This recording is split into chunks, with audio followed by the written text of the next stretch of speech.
একটা বিষয় আমরা বাইরে থেকে আসলে খুব শুনতে পাই, এটা আসলে সত্যি কিনা। তামিম ইকবাল খুব বেশি খুঁতখুঁতে। তিনি খুব ছোট, ছোট বিষয়গুলাকেও নজর দেন।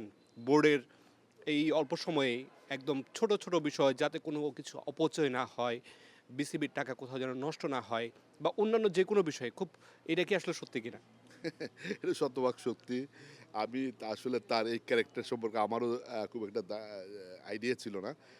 তবে আমি আমার কাছে খুব ভালো লেগেছে যে ক্রিকেট বোর্ডকে সাশ্রয়ী করতে, ক্রিকেট বোর্ডের খরচ বাঁচাতে, ক্রিকেট বোর্ডের আয় বাড়াতে সে প্রতিটা জিনিস যেইভাবে সে আ দেখভাল করছেন এবং প্রতিটা বিষয় যেভাবে অ্যাড্রেস করছেন, এমনি এই চট্টগ্রামের যে সিরিজটা আছে, তার কিছু পরিকল্পনার কারণে আমাদের প্রায় ৳১.৫ কোটি টাকার মতো খরচ ক্রিকেট বোর্ডের বেঁচে যাবে। যেগুলো হয়তো এর আগে কেউ ওইভাবে অ্যাড্রেস করেনি। তো সে অ্যাড্রেস করছে।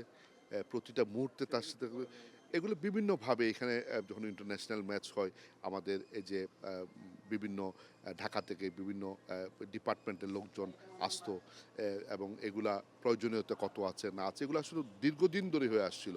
সে এসব বিষয়ে অ্যাড্রেস করেছে এবং সে এখানে বিভিন্ন যে সাব কমিটিগুলো হয় এখানে নাম্বারটা যে হিউজ নাম্বার ছিল এগুলো কমানো হয়েছে। মানে অনেক ক্ষেত্রে সে প্রতিটা বিষয়ে সে দেখভাল করছেন এবং এটা ভেরি পজিটিভ দিক।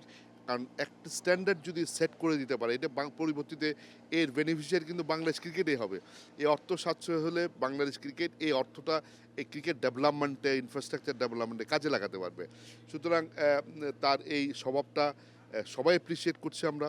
কারণ আমরা যারা প্রকৃত সংগঠক আছি, আমরা অ্যা চাই এই ক্রিকেটটাকে এগিয়ে নিয়ে যাওয়ার জন্য আমাদের যে আর্থিক যে সক্ষমতা, এইটাকে আরো শক্তিশালী করা। আমাদের এটা করতে গেলে আমাদেরকে ব্যয় কমাতে হবে, আমাদেরকে আয় বাড়াতে হবে।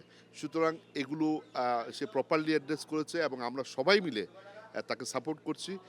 আমরা আশা করি এই পরিকল্পনাগুলো যদি আমরা সঠিকভাবে এগুতে পারি, আপনি ৬ মাস পর আমার মনে হয় যে দৃশ্যমান আপনারা বাংলাদেশ ক্রিকেটের পরিবর্তন দেখতে পারবেন।